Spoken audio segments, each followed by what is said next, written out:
जय हिंद दोस्तों, वंदे मातरम।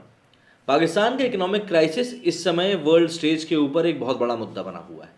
हर कोई इसके बारे में बात कर रहा है। इसके बारे में बात की भी इसलिए जा रही है क्योंकि इस बार पाकिस्तान को कहीं से भी खैरात नहीं मिल रही है। खैरात मतलब क्या, चलो ठीक है, हमने तुम्हारी मदद कर दी, कहीं से भी ऐसा कुछ नहीं हो रहा है। पाकिस्तान के बिल्कुल सगे वाले कहे जाने वाले दो देश चाइना और सऊदी अरब ने भी इस बार अपने हाथ खड़े कर दिए हैं। क्योंकि क्या होता है, जब आप किसी को उधार देते हैं या उसकी ज़रूरत में उसके काम आते हैं और उस व्यक्ति को उस उधार की आदत पड़ जाती है, तब कहीं ना कहीं वो आपके लिए हानिकारक हो जाता है, क्योंकि वो उस उधार को लौटाने की कोशिश करता नहीं है और कहीं ना कहीं आपके लिए वो सिरदर्द सा बनने लगता है। और इस समय पाकिस्तान सऊदी अरब और चाइना के लिए एक सिरदर्द ही बन चुका है। अभी कुछ ही दिनों पहले शहबाज शरीफ ने एक बात फिर कही थी कि भैया मोदी से हमें बातचीत करनी पड़ेगी और भारत से जंग लड़कर हमें सिर्फ और सिर्फ भुखमरी मिली है और बेरोजगारी मिली है। हालांकि कुछ ही समय में वो अपनी बात से पलट भी गए थे। ऑब्वियस सी बात है, राजनीतिक दबाव था, लेकिन सच तो बाहर आ ही गया था। अब ऐसे में सऊदी अरब ने खैरात देने के ऊपर क्या कुछ कहा है, जरा जान लेते हैं। सऊदी अरब के फाइनेंस मिनिस्टर मोहम्मद अल जिदान ने पाकिस्तान को साफ शब्दों में सुधरने की नसीहत दी। जिदान ने कहा कि हमने अपने सहयोगियों को बहुत साफ तौर पर बता दिया है कि सऊदी अरब ने फाइनेंशियल हेल्प और कर्ज देने की पॉलिसी बदल दी। अब पहले की तरह बिना शर्त कर्ज या गारंटी डिपॉजिट नहीं किए जाएंगे। इन मुल्कों को अपना इकोनॉमिक सिस्टम और इंफ्रास्ट्रक्चर दुरुस्त करना होगा। सऊदी अरब की स्ट्रेटजी में यह बदलाव और दावोस इकोनॉमिक फोरम पर इसका ऐलान चौंकाने वाला है। हालांकि कोई नई बात नहीं है। 2020 में ही सऊदी ने पाकिस्तान की मदद करने पर बेहद सख्त शर्तें लगा दी थी।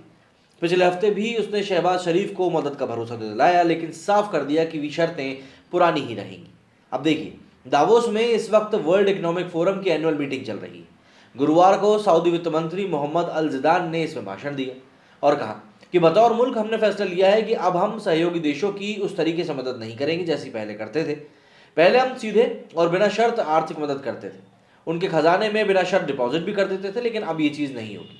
जिदान ने आगे कहा कि हम चाहते हैं कि ऐसे देश जिन्हें हम मदद करते हैं वो अपना इकोनॉमिक इंफ्रास्ट्रक्चर को सुधारें। हम काम में उनकी मदद करने के लिए तैयार हैं, लेकिन उनको भी इकोनॉमिक रिफॉर्म्स करने होंगे। जिदान ने अपने भाषण में एक और नई बात कही, और ये बात कम से कम पाकिस्तान के लिए तो बड़े खतरे की घंटी है। दरअसल सऊदी फाइनेंस मिनिस्टर ने कहा है कि अब तक सऊदी सरकार बिना किसी शर्त और बिना किसी लटकावे के ग्रांट्स या फिर लोन देती थी, लेकिन अब वक्त बदल गया है और हम दुनिया के कई देशों और इंस्टीट्यूशंस के साथ मिलकर काम कर रहे हैं। इसकी वजह यह है कि हम ग्रांट मांगने वाले देशों में रिफॉर्म्स देखना चाहते हैं।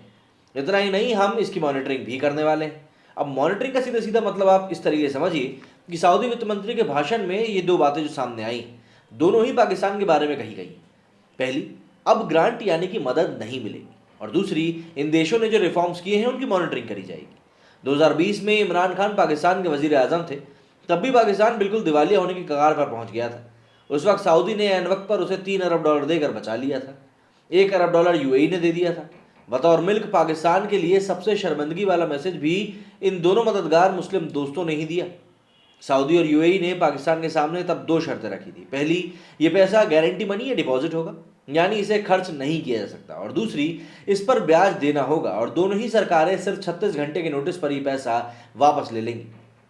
अगर ऐसा हुआ तो 2021 में जब इमरान खान ने सऊदी को दरकिनार करके मलेशिया और तुर्की के साथ मुस्लिम देशों का नया ब्लॉक बनाने की साजिश रची, तो सऊदी क्राउन प्रिंस और प्रधानमंत्री मोहम्मद बिन सलमान बिफर गए। उन्होंने पाकिस्तान से फौरन $1 अरब की किश्त मांग ली। पाकिस्तान ने चीन से आनन फानन में ये पैसा लिया और सऊदी को किश्त चुकाई।